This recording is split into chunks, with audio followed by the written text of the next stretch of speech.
आप देखिए ना, आप देखते होंगे गांव में, स्कूल में जो बच्चा पढ़ा लिखा नहीं होता, कमजोर होता है, तब एग्जाम के टाइम में क्या करता है, जो बगल के बच्चा तेज पढ़ा लिखा जो होता है उसको देखकर खुद कॉपी लिख देता है ताकि वो भी पास हो जाता है।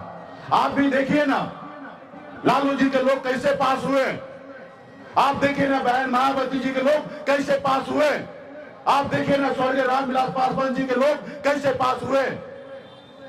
वो अपने वोट को ताकत को समझे पास हुए, अपने दल अपने नेता के साथ रहे इसलिए पास हुए।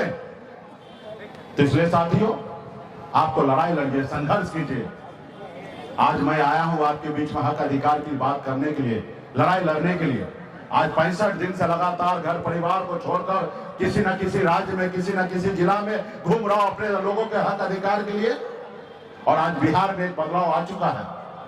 अब समझना जरूरी है कि मजबूती से संघर्ष करें। आपने देखा आज से 10 साल पहले इस जात को कौन जानता था, कौन पहचानता था? कोई जानता नहीं था, पहचानता नहीं था। लेकिन जब मैंने आया और आपको कहा कि उठिए, खड़ा होइए, और आपने उठा, खड़ा हुआ, और आपने हमें अपना नेता, अपना बेटा, अपना भाई माना, और आपने कहा संगत मल्ला आप आगे बढ़ो, हम तुम्हारे साथ हैं, तो बिहार में एक बदलाव आया।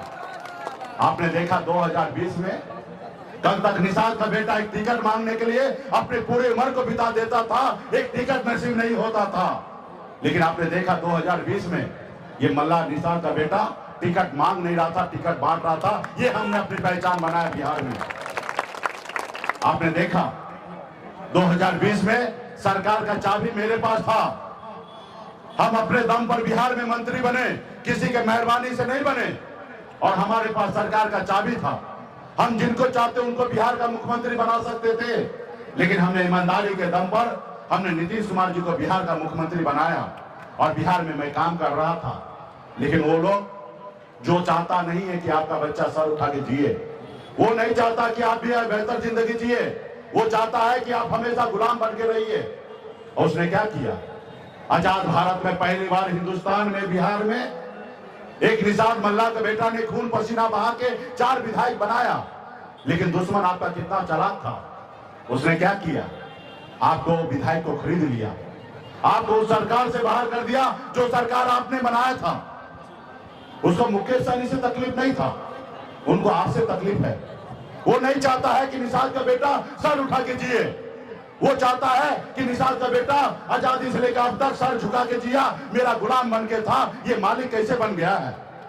और ये मालिक इसको रोकोगे नहीं तो आने वाला समय में जैसे लालू प्रसाद यादव जी अकेले अपने दम पर बिहार में सरकार बना लिया और बिहार का मुख्यमंत्री बन गया, वैसे मुकेश सहनी अपने समाज को जागरूक करके बिहार का मुख्यमंत्री बन जाएगा।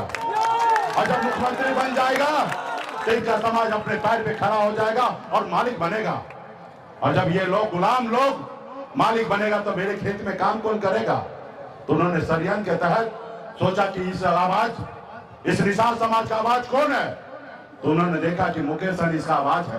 तो उन्होंने देखा कि मुकेश सहनी को खत्म करोगे तो ये समाज ऑटोमेटिक खत्म हो जाएगा।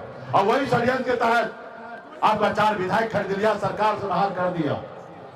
लेकिन उनको ये पता नहीं है जिस सनफ मल्ला को लाखों करोड़ों निषाद का बेटा अपना भाई, अपना बेटा मानने के लिए तैयार हो चुका है, उसको दुनिया का कोई ताकत नहीं है कि झुका सकता है। और फिर मैं खड़ा हुआ हूं और आज 60-65 दिन हुआ है। आज यह संकल्प यात्रा के माध्यम से आज दिल्ली का सरकार हिलने लगा है। दिल्ली के सरकार को अंदाजा नहीं मिल रहा कि हमारे साथ क्या होगा। आज डर रहे हैं, परेशान हैं, और वो हमारे सामने झुक चुके हैं।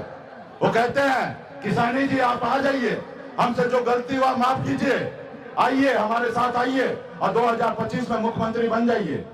हमने कहा भाई हम मल्लाह का बेटा है, हम जाल में मछली फंसाते हैं, जाल में फंसते नहीं हैं। हम अपना झोपड़ी में रहेंगे, हम अपना झोपड़ी में रहेंगे, लेकिन झोपड़ी का बादशाह बने रहेंगे। तुम्हारे महलों में आके हमें गुलामी नहीं करना है, तुम्हारे महलों में गुलामी नहीं करना है। हम एकजुट होंगे, ताकत के साथ होंगे, हम अपने दम पर बिहार में सरकार बनाएंगे। दिल्ली में हमारी सरकार होगा, हम आरक्षण लेंगे। हाँ, आपसे एक समझौता कर सकते हैं, आप आरक्षण लागू कीजिएगा तब हम आपसे समझौता कर सकते हैं। आरक्षण नहीं तो गठबंधन नहीं, और गठबंधन नहीं तो वोट नहीं, और वोट नहीं तो दिल्ली का सरकार नहीं। आज वो परेशान है, हैरान है। अब जरूरी है कि मजबूती से खड़ा होना, और इस बार तो हम ऐसा दबाव बनाए हैं, ऐसा वैक्सीन बनाए हैं कि जितना वैक्सीन लगाइएगा ना उतना मोदी जी परेशान होंगे। आपने देखा था कोरोना काल में देश के डॉक्टर ने एक वैक्सीन बनाया था देश के लोगों को सुरक्षित करने के लिए। इस बार हमने भी एक वैक्सीन बनाया है यूपी, बिहार, झारखंड के निषाद को सुरक्षित करने के लिए। आपने देखा था 2014 में मोदी जी कहे थे कि ना हमको किसी ने भेजा और ना मैं आया हूं, मुझे तो गंगा माता ने स्वयं बुलाया है। और उनको मोदी जी को पता नहीं है कि जो मलाह है ना ये गंगा माता का संतान है।